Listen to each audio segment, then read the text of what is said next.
Вітання усім, хто продовжує інформаційний ранок п'ятниці разом із телеканалом АТР. Це програма «Саба». Мене звати Аліна Блохіна. І я вже рада вітати гостю моєї студії. Це Олександра Шмеділова, політолог, кандидат філософських наук. Пані Олександро, доброго ранку вам. Вітаю вас. Власне, хочу розпочати з того, яким цей день, 1 грудня, був в історії. Давайте подивимось короткий сюжет. 1 грудня 1991 року відбувся всеукраїнський загальнонаціональний референдум на території колишньої УРСР щодо проголошення незалежності України. На референдум було винесено одне питання: чи підтверджуєте ви акт проголошення незалежності України? З майже 32 мільйонів українців, що взяли участь у референдумі, понад 90% висловились на підтримку незалежності. Всесвітній день боротьби зі СНІДом вперше відзначився 1 грудня 1988 року з ініціативи ВООЗ, після того, як на зустрічі міністрів охорони здоров'я всіх країн прозвучав заклик до соціальної терпимості і розширення обміну інформацією щодо ВІЛ-СНІД. З того часу Всесвітній день боротьби зі СНІДом відзначається щорічно. 1989 рік. Зустріч у Ватикані папи Івана Павла II із керівником СРСР Михайлом Горбачовим започаткувала офіційну легалізацію Української греко-католицької церкви. 1 грудня 1988 року у Пакистані Беназір Бхутто стала першою жінкою-прем'єр-міністром у мусульманській країні. Цю посаду вона обіймала протягом 2 термінів. Внаслідок терористичного акту 27 грудня 2007 року Бхутто загинула. 1 грудня 2014 року помер Євген Сверстюк, український літературний критик, есеїст, поет, філософ, політв'язень радянського режиму, президент Українського пен-клубу та лауреат Державної премії України імені Тараса Шевченка.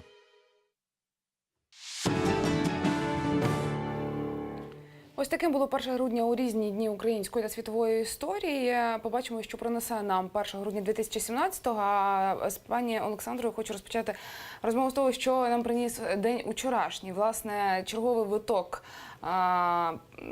так мовити, конфронтації між силовими та антикорупційними структурами. СБУ і ГПУ заявляють про те, що, зокрема, Юрій Луценко говорить про те, що детектив НАБУ не мав права давати хабаря навіть під час, скажімо так, слідчих дій для того, щоб вивести на чисту воду злочинну організацію представнику Державної міграційної служби. НАБУ і спеціалізована антикорупційна прокуратура говорить про те, що фактично СБУ і Генпрокуратура зірвали їм цю спецоперацію.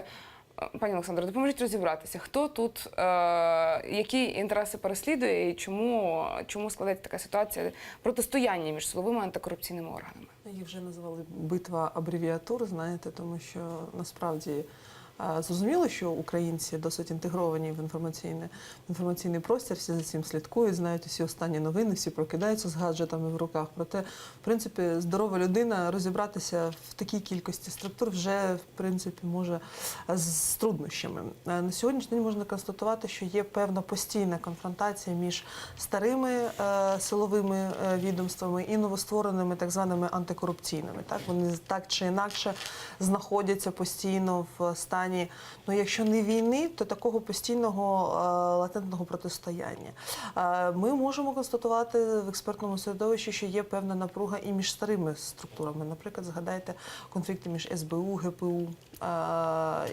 Наприклад, бувають такі моменти, там, ГПУ, НАБУ, ми бачимо, НАБУ, СБУ, ще якісь варіації. Так? Може долучатися САП, як антикорупційна прокуратура. Так? Ви ж знаєте, що, в принципі, навіть по розсадці можна іноді подивитися, чи можуть сісти за одним столом, наприклад, там, пан Холодницький, пан Луценко і пан Ситник. Знаєте, іноді навіть в такому ракурсі їм важкувато знайти в собі сили, щоб принаймні з телекамер не показувати всім своїм виглядом, що їм там важко домовитися. Тобто це все каже про те, що як є між особистісні певні конфлікти або конфронтації між представниками або керівниками цих структур, так і на виконавчому рівні вони постійно знаходяться в певному, іноді в клінчі, іноді в реальному протистоянні своїх повноважень, так, юрисдикції, хто на чиє поле забігає. Можу вам сказати так наперед, що з появою нової структури під назвою ДБР, так, це все ще тільки посилиться, тому що ми будемо знаєте, спостерігати картину, як в Голлівуді, коли, наприклад, відбувається якийсь там, не знаю, злочин, якісь там працюють працівники правоохоронних якихось структур, там, ну, наприклад, назвемо їх там поліцейськими, так? Але тут приходять ФБР, такі, знаєте, гарні всі в костюмах або там в куртках з жовтими нашивками, кажуть, так, прибралися звідси, це наша юрисдикція. От приблизно так вони. Хочеться нам того, чи не хочеться, вони свідомо чи підсвідомо копіюють вони Голлівуд, чи не копіюють, але насправді, коли ми дивимося новини, воно все більше, знаєте, і такий, знаєте, це навіть не Голлівуд, це такий Боллівуд. Тому що коли Голлівуд, воно все так вишукано, витончено, і ти розумієш, що це працюють професіонали. Принаймні в тебе є такі відчуття. А коли ти бачиш ось цей цирк на дроті, який ми спостерігаємо, то це каже про декілька моментів. По-перше, за нетривалий час нові антикорупційні структури з величезним вотумом довіри як від суспільства, так і від західних партнерів ось цю довіру майже вже загубили. Тому що вони почасти десь дискредитовані, невдалими справами, не фахопропрацьованими документацією. Наприклад, той самий очільник НАБУ особисто задіяний в декількох і корупційних скандалах. Зараз ви знаєте, що ГПУ завело на нього справу. Там, правда, це дзеркальні такі міри, ви знаєте, що і на Луценка НАБУ завело. Але це все каже, що ну, там багато косяків і з закупками, і з подвійними стандартами в якихось ситуаціях. От я вам наведу такий банальний приклад, чому подвійні стандарти. Ну, всі знають, що, знаєте, коли в когось з депутатів або там в чиновників з'являється якась там дорога квартира, то в якомусь випадку це можуть не помітити, а в якомусь помітити. Але, наприклад, коли НАБУ заводить справу проти славнозвісного Роттердам Плюс, це формула ціноутворення, але їх такі формули були дві, наприклад. Є Дюссельдорф Плюс. Проти Дюссельдорфу питань немає, знаєте, тотожні, але там одна газ, друге вугілля, а там немає питань. Ось в мене це не допрацювання, це просто, знаєте, до одного руки дійшли, до другого не дійшли. Чи це свідоме такі, знаєте, вибірковість і неякісне, знаєте, ми вже констатуємо, що в Україні працює почасти вибіркове правосуддя. Це досить така тривожна тенденція, тому що на цьому ж будуть постійно спекулювати як всередині держави, чим вже займаються, так і назовні. Тобто ми дискредитуємо країну, ну, знаєте, в цілому. А так як це все підсилено ще й медійною кампанією, тому що ви ж знаєте, що піар – наше все, намагаються все одно і очільники, і спікери, і представники так чи інакше себе в якомога кращому світлі показати на камеру. Та це ж не головне. Насправді, що ви ефективно працювали, у вас би не було такої і мотивації. Цей конфлікт, тому що ви дійсно говорили про те, що залучені вже ледь не всі органи. Оце спершу говорили, що там САП і НАБУ не можуть між собою там поділити, хто з них більше працює. Потім ми поговорили про НАБУ ГПУ, потім НАБУ НАЗК і так далі. Все те, що відбувається наразі між антикорупційними і силовими структурами, воно так само лежить у політичній площині. Тут слід шукати природу цього конфлікту так само і з політичних мотивів. Можна і так шукати. Для початку, наприклад, якщо ми бачимо конфлікт між старими і новими структурами, наприклад, ГПУ, НАБУ. Добре відомо, що, наприклад, генеральний прокурор, добре знаний на піарі, пан Луценко знає, коли як стати перед камерою, що кому як відповісти. І він для себе довгий час розглядав, наприклад, посаду генерального прокурора як певний політичний трамплін. Ну, це така, ну, в принципі, доконаний факт, я нікому там щось нового не відкриваю. Але ми побачили, що за досить нетривалий час, наприклад, такі постаті, як же той славнозвісний згаданий пан Ситник, він так само розуміє, що він може з цього отримати політичні якісь бали. Згадайте, наприклад, можна взяти калібр менший, як свого часу, наприклад, з'явилися на цій ниві представники такі, як там Касько, Секварелідзе, які робили собі політичну кар'єру, в принципі, будучи ще обіймаючи такі посади, і чим частіше вони з'являлися в інформаційному просторі, тим згодом з'являвся там якийсь там в них політичний рейтинг, узнаваність, пізнаваність, так, і решта. Тобто можна казати, що в принципі і політична складова так само є.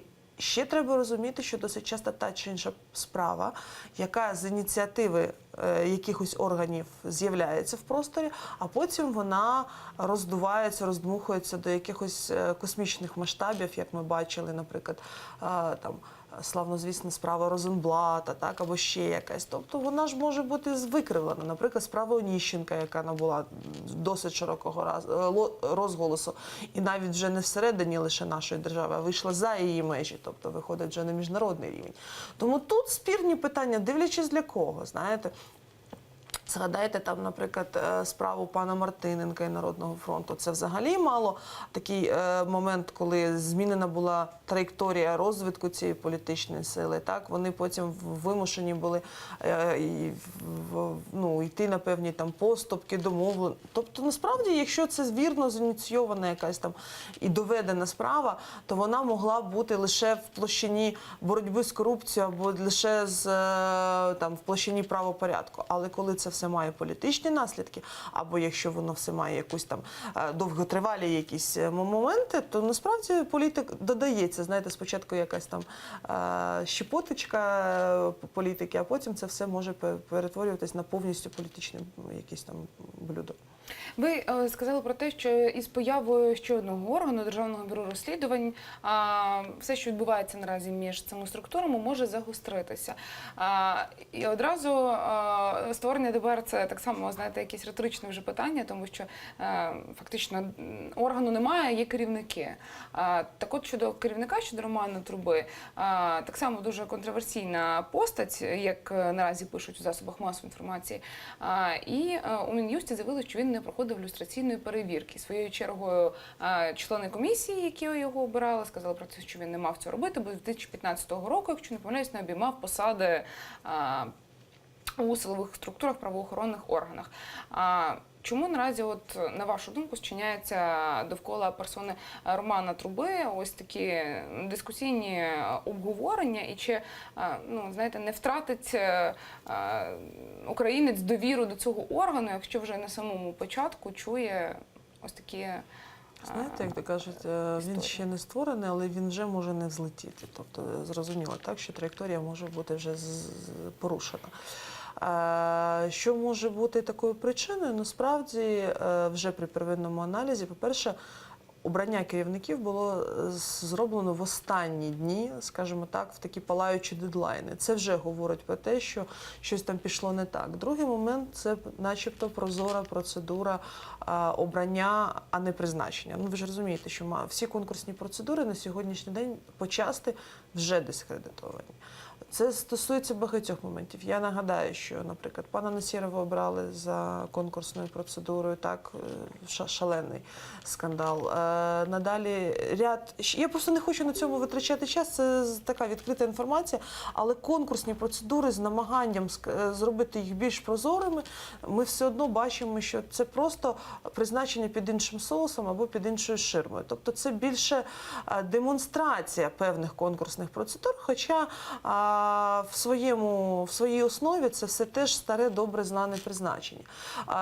Тут по панові Трубі насправді є багато питань, починаючи від родинних зв'язків, так, тому що вже є інформація, що він там якось пов'язаний все одно з представниками певних політичних сил з осередку коаліції. Другий момент, наскільки прозорою була ось ця процедура. Чи немає до неї питань, тому що, згадайте, наприклад, той самий пан Матіос багато надавав додаткової інформації, що так само, в принципі, викликало вже відторгнення або несприйняття ще й на етапі конкурсних процедур. Призначено не тільки пана Трубу, ще ж є і заступники, тобто, але, щоб розуміли наші глядачі, мають за досить швидкий час набрати штат в 1500 осіб. Тобто ці троє, яких ми зараз вже знаємо в обличчя, або принаймні чули про їх прізвища і вже почали щось там шукати на них, які в них там скелети у шафах є. Ви ж розумієте, що їх буде 1500, і вони будуть мати надширокі повноваження. Скільки потребує часу для повноцінного запуску? Я думаю, що десь приблизно не менше року-півтора. Тому що за найоптимістичнішими прогнозами кажуть з півроку. З півроку я в цій країні не вірю, що щось може бути зроблено якісно, вчасно. Тому давайте розуміти, що потрібно помножити на 2, а то і на 3, так? 1,5-2 роки. Десь так, щоб щось почало працювати навіть за зразком, як почало працювати НАБУ. А ДБР насправді ще має більш широкі повноваження, тому що вони змушені будуть працювати з якими справами? Екс-президенти, депутати, усілякі судді, очільники НБУ, ну, багатьох структур. Майданівські справи. Майданівські справи, ну, само собою, вони поки так. Але інший момент, я вам хочу сказати, що представники ДБР будуть мати право заводити справи щодо НАБУ, САП, тобто вони будуть все ж таки вище за ці структури. А це значить, що будуть мати важелі впливу. І тому насправді на сьогоднішній день усі учасники зацікавлені в тому, щоб ДБР не просто повзло зі швидкістю якогось равлика, а взагалі майже не рухалося, але імітувало надшвидкі темпи. Знаєте, я кажу, що коли в нас кажуть про стрімкі реформи, так, або якісь там рішучі, то вони просто настільки рішучі, що ми оком своїм не помічаємо. Знаєте, як, наприклад, там колись була така аналогія, що Супермен настільки швидко рухається, що просто людське око не може цього помітити. Ось так само і наші реформи рухаються настільки швидко, що просто наше людське око його не помічає. Ось приблизно це така іронія, але насправді це більше нагадує те, що рухатись буде надто повільно. Те, що було не зацікавлено в його стороні, ми побачили, тому що, в принципі, взагалі була загроза зриву і не запуску. Це не перша спроба провести подібну структуру. Вони були ще й часів Кучми, але тоді називалось Національне бюро розслідувань, потім часів Ющенка. Багато, до речі, ініціатив, які зараз ми так впроваджуємо стрімко, вони були ще часів Помаранчевої революції, але так в зародку і померли. Чи помруть, чи зможуть, знаєте, все ж таки реалізуватися і не просто, знаєте, в якусь там гусінь, а все ж таки в привабливого метелика з ці структури виродитися так. Я не знаю, подивимося. Знаєте, оптимістичних прогнозів поки мало, тому що коли ти проводиш аналогію, ти просто розумієш, що ось ця тенденція може залишитися, ця укорінитися. І тому поки є певний скепсис такий здоровий. Будемо слідкувати за тим, як будуть працювати надалі наші антикорупційні та силові структури. Пані Олександро, я дуже дякую вам за цю розмову. Олександра Шмеділова, політолог, кандидат філософських наук, була гостем цієї ефірної години. За 5 хвилин прямий ефір телеканалу АТR продовжить «Заман». Я з вами не прощаємося. Програма «Себе до вас» повернеться, тож не перемикайтеся.